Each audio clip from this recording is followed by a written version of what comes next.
Hey guys, this is a bit of an impromptu of Denis Villeneuve's Dune. This is obviously an adaptation of the Frank Herbert sci-fi novel, and yes, this is the second kind of big screen adaptation of the movie, the first one being from David Lynch in 1984. What did I think of this movie? I really enjoyed it. Now, I am familiar with the Dune book, and obviously I've seen the original movie, but this one I think improves upon both. Um, I do like Frank Herbert's novel, but it is very high concept sci-fi. It is very kind of a lofty sci-fi novel with lots of political intrigue and lore and world building.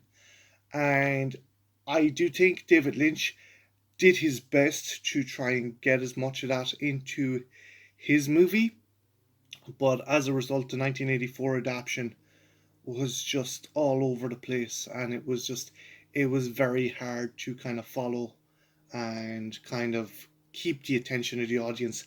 This version improves upon that tenfold, whereas in the original 84 version, I think in the opening TV version of it, you have Virginia Madsen doing an information dump that it just barrages the audience. And unlike that movie, this movie, it intravenously gives us the information. We're not bombarded with it, so we know little by little. We're told about Arrakis. We're told about the spice. We're told about Harkonnen, Atreides, the Fremen. All this stuff is given to us.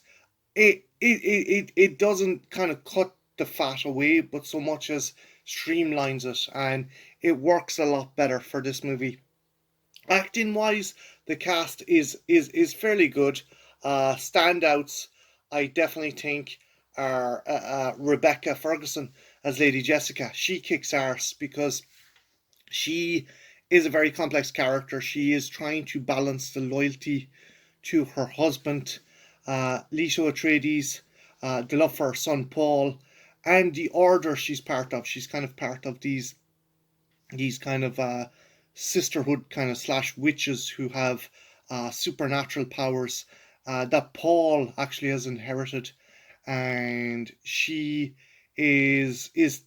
tested to kind of brim him up in the way of the order, but also to brim him up as her son as well.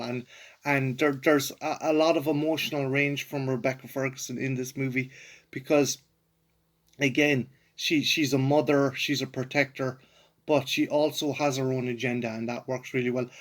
Timothy Clement as Paul Atreides, it does a good job. A lot of people were saying he's kind of a blank slate.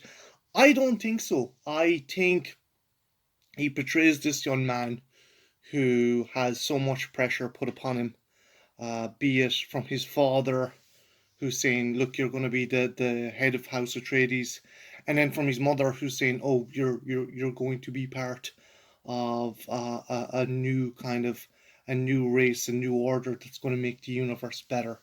Yeah, and I think he does give a fantastic performance of this young man with the weight of not only the world or worlds but the universe on his shoulders. Oscar Isaacs also does a good performance as Leto, the Duke, Leto Atreides.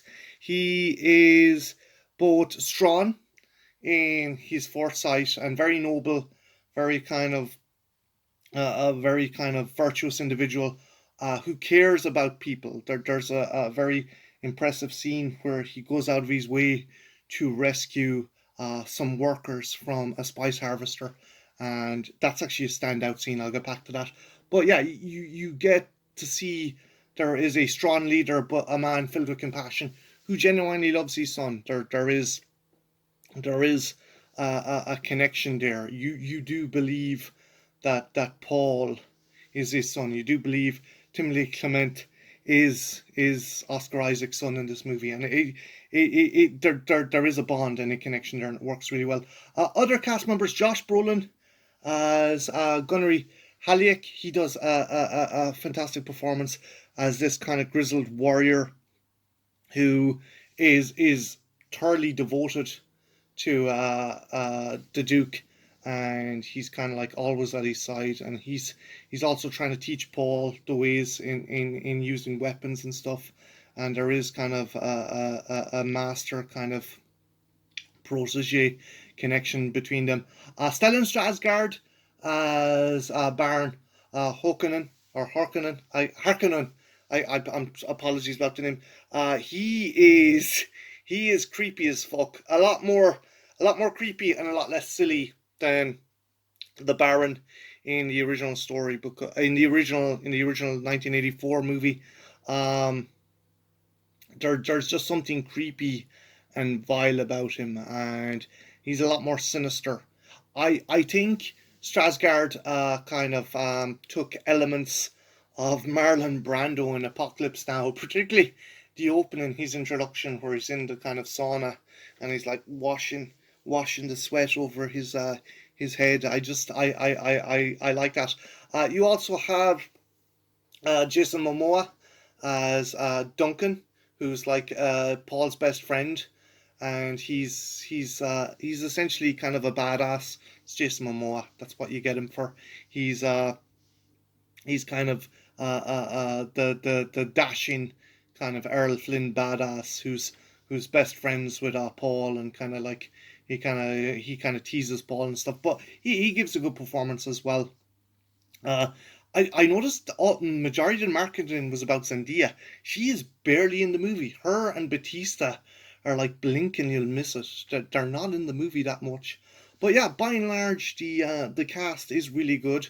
Again, standout Rebecca Ferguson, just like trying to portray a mother who loves her son, but she also has her own agenda, and she's torn between her kind of traditions and stuff like that. Again, really great performance.